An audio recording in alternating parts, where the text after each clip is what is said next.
Board Rounds, session number 16.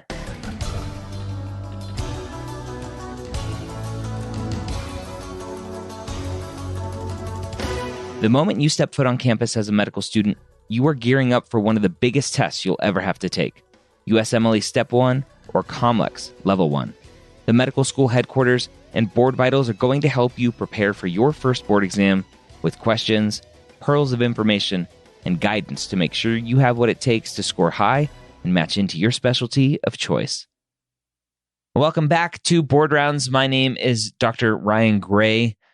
Welcome back. If you've been here before, welcome. If this is your first time here, if it is, go back, start at session 1, and take a listen to all of the episodes where you'll learn a little bit of everything to help you on step 1 or level 1 of your prep journey. This week, we have another good question with Dr. Karen Shackelford. Karen, back for some more board rounds. How are you doing today?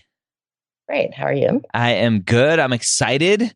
We got you through your first episode last week, all about some good foreign travel and dengue fever. What do we have in store for us today?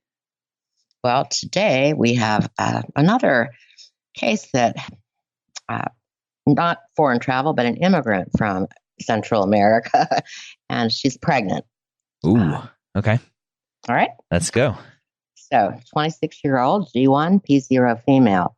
She's a recent immigrant from Central America, and she presents with crampy abdominal pain and vaginal bleeding.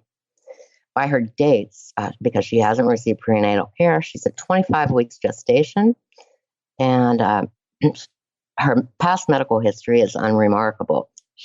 She takes an over-the-counter multivitamin, but no other medication. She denies alcohol, tobacco, or illicit drug use, and she spontaneously delivers a stillborn fetus. The fetus is noted to have microcephaly, and imaging is performed reveals thinning of the cerebral cortices, ventriculomegaly, and subcortical calcifications. Viral RNA is identified in both maternal and fetal body fluids.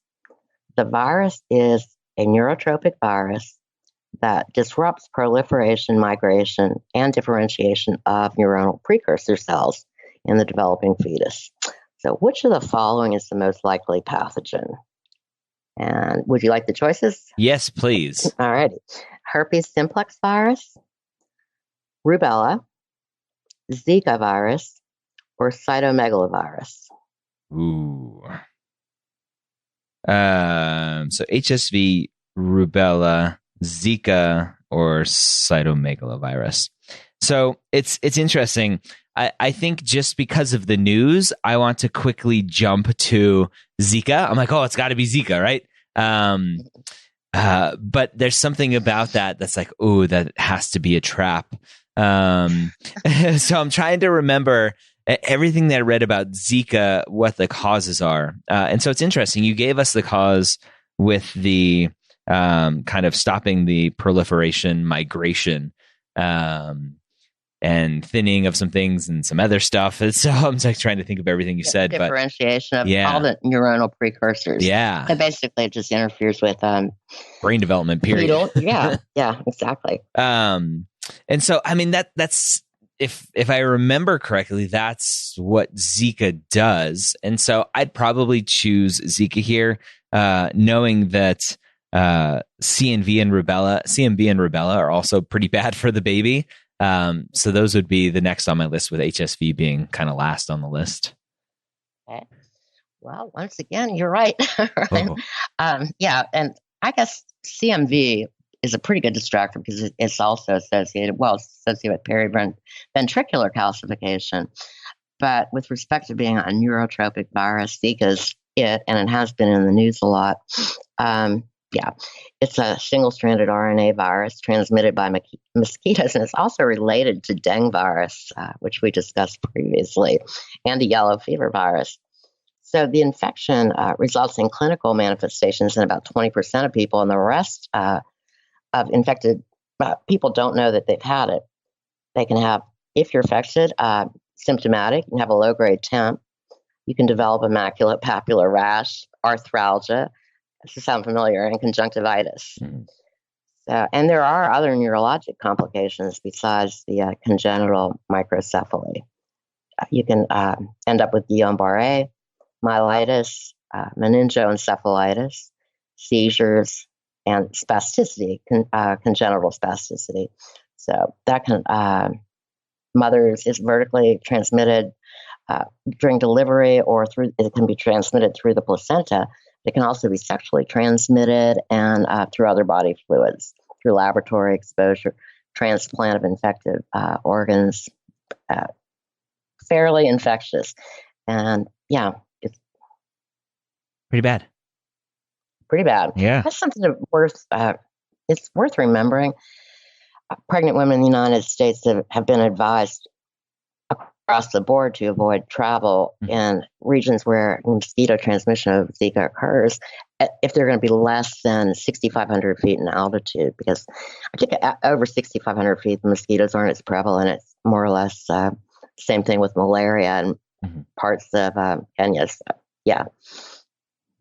And what about CMV? So you talked a lot about Zika. What does the CMV infection look like for the babies? Okay, so the congenital, and CMV also is a double-stranded DNA virus. And I think this did mention specifically that this was an RNA virus. I don't know if it said it was single-stranded in the stem or not. So that would be one reason you would disqualify CMV from your correct answers. But congenital CMV infection can end up with chorioretinitis, hearing loss, jaundice, and periventricular calcification on imaging studies. So I think those are the primary things that congenital CMV infection is associated with. Of course, it wouldn't necessarily be associated with a tropical travel or emigration. Yeah. And what about rubella? Rubella is a single-stranded RNA virus, as as people preparing to take USMLE 1 will probably have to remember. But in utero exposure is primarily associated with hearing loss, cataracts, and congenital cardiac defects instead of like neurological defects. And what was our other choice? HSV. HSV. Yeah, it's a double-stranded DNA virus. And congenital exposure, as you know, is associated with skin lesions and destruction of brain tissue. But again, the candidate can rule out HSV for no other reason than it's a DNA virus. So there are a lot of clues in that stem, I think. Yeah. But as you pointed out, the primary clues, Zika has been in the news a lot lately. And I do think content does get updated on the USMLE, to make sure that it remains relevant to the expanding universe of things we see in practice these days. Yeah, I mean, that's the ultimate goal, is to make students aware of what potentially is out there, because you can't diagnose something you don't think of. Right, exactly. I think that is so key to remember. Something that we should all welcome. I mean, even if you just hear about it once or twice while you're studying, you're more likely to diagnose it than if you don't remember hearing about it at all during your studies. All right, there you have it. If you are looking for some more dedicated prep for Step 1 or Level 1, you're looking at QBanks. Go to BoardVitals.com. With over 1,700 questions for Step 1 and over 1,500 questions for Level 1, you will have plenty of content to cover to make sure that you are prepared for your board exam. Remember, board exams, the score on those board exams is vital to you being able to match into your specialty of choice. So there's no such thing as being over-prepared for your board exams. Start now. Sign up for a 6-month plan or a 3-month plan and get started early.